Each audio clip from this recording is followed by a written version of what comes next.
கர்த்தராகிய இயேசு கிறிஸ்துவின் மூலமாக உங்கள் அனைவரையும் அன்போடு வணங்குகிறேன்.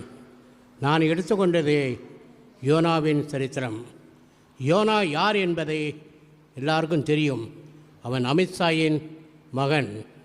அவன் ஒரு தீர்க்கதரிசி. பைபிளுடைய தீர்க்கதரிசிகள் அதிகமாக இருக்கிறது. ஆயினும் தீர்க்கதரிசியாக இருந்தும் அவன் கர்த்தருடைய வார்த்தைக்கு இணங்காமல் அவன் தன்னுடைய இஷ்டம் போல கர்த்தர் சொன்ன காரியத்தை நினைவுக்கு போய் அங்கே எனக்காக அவர்களுக்கு பிரசங்கம் பண்ணு என்று சொன்னார். ஆனாலும் அவன் கர்த்தருடைய வார்த்தைக்கு எதிராக அவன் தர்சுக்கு போனான். இதனுடைய மூலமாக அவன் செய்த தவறுக்கு அவனுக்கு கடவுள் ஒரு தண்டனையை கொடுத்தார்.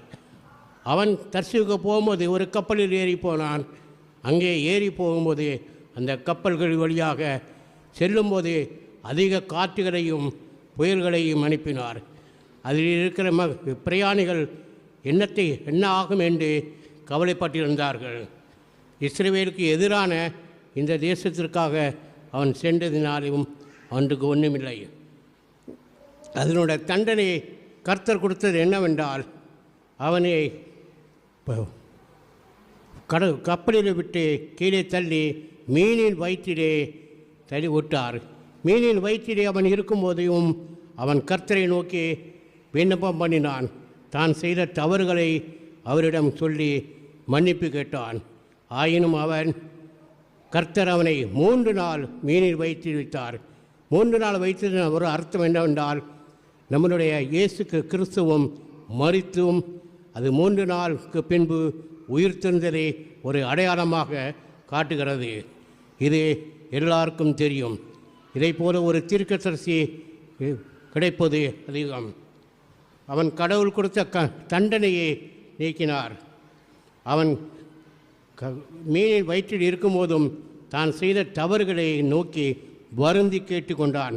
அவன் வருந்தி கேட்டதன் மூலமாக அவனுக்கு மன்னிப்பு கிடைத்தது. நாமும் நம்மளுடைய தவறுகளை செய்யும்போது நாம் வருந்தி கடவுளிடம் மன்னிப்பு கேட்டால் நமக்கும் மன்னிப்பு உண்டு, நாமும் சந்தோஷமாயிருப்போம். இது இயேசுவின் கதையை பற்றி விவரமாக தெரிகிறது. இயேசுவானவர் மரித்தார். அவரை சிலுவையில் அறைந்தார்கள். 3 நாள் கழித்து மறுபடியும் உயிரோடு இருந்தார். மக்களுக்கும் சந்தோஷம். அதுபோக அவனும் சந்தோஷமாக வந்தான். ஆயினும் அவன் கடவுளிடம் கோபப்பட்டான்.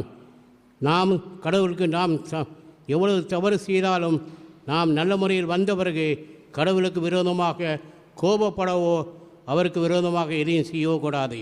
நாம் ஆலயத்தில் வரும்போதும் ஆலயத்திலே நாம் செய்த தவறுகளை நமக்கு பெரியவர்கள் மன்னிப்பு கொடுக்கிறார்கள்.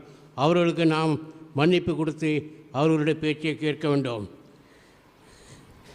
அதனால் அந்த மக்கள் எப்பேற்பட்டவர்கள் என்று சொன்னார்கள். இயேசு எப்பேற்பட்டவர் என்று இருந்தது. இது கடவுளுடைய உயிர்த்தெழுதலை நல்ல முறையாக காட்டுகிறது. உயிர்த்தெழுதல் என்பது 3 நாள் கடவுள் சிலுவையில் இருந்தார். அவர் அங்கே இருக்கும்போது தன்னுடைய பாடுகளையும் கஷ்டங்களையும் அறிந்தார். சிலுவையில் அறையும் போது அவருடைய உடல்களிலே இரத்தம் போனது, தண்ணீர் போனது, தன்னுடைய ஜீவனும் போனது. அதுபோல இவனும் தன்னுடைய சிலுவையில் மீன் வயிற்றிலே இருக்கும்போது கடவுளை நோக்கி, ஆண்டவரே, நான் கடலின் தண்ணீருக்கு அடியில் இருக்கிறேன், என்னுடைய தலையின் மேல் பாசிகள் முங்கி சென்றுகிறது, நான் பேசுவதற்கு முடியாத இருக்கிறேன் என்று சொன்னான். அவனும் 3 நாள் நம்முடைய வேதாகமத்திலே அவன் மீனின் வயிற்றிலிருந்து சாப்பிட்டதாக சொல்லப்பட்டில்லை. அதுபோல கர்த்தராகிய இயேசு கிறிஸ்துவும் 3 நாள் மரித்தார். அவர் மரித்த பின்பும் அவர் தன்னுடைய வயிற்றுக்காக சாப்பிட்டதாக குறிக்கப்பட்டில்லை. ஆண்டவரை இந்த கஷ்ட நேரத்திலும் அவன் கடவுளை நோக்கி விண்ணப்பம் பண்ணினான். அதுபோக இவனும் நாமும் நம்மளுடைய கஷ்ட நேரத்தின் கர்த்தரை நோக்கி கேட்டால் எல்லா காரியங்களுக்கும் நமக்கு மன்னிப்பு உண்டு, நாமும் சந்தோஷமாயிருப்போம். இங்கே இருக்கிற நீங்கள் எல்லாரும் எவ்விதமான கஷ்டங்கள் வந்தாலும், துன்பங்கள் வந்தாலும், துயரங்கள் வந்தாலும் நம்முடைய கர்த்தராகிய இயேசு கிறிஸ்துவினிடம் நம்மளுடைய குற்றங்களையும் நம்மளுடைய பாவங்களையும் எல்லாவற்றையும் கேட்டால் நமக்கு மன்னிப்பு உண்டு, நாமும் நிம்மதியாக இருப்போம், நம்மளுடைய குடும்பமும் சந்தோஷமாக இருக்கும். நம்மளுடைய குடும்பத்தில் இருக்கிறவர்கள் ஏது தவறு செய்தாலும் அவர்களுக்காக நாம் கடவுளிடம் கேட்டு மன்னிப்பு வாங்குவோம். கர்த்தர் தாம் உங்களை ஆசீர்வதிப்பாராக. ஆமென்.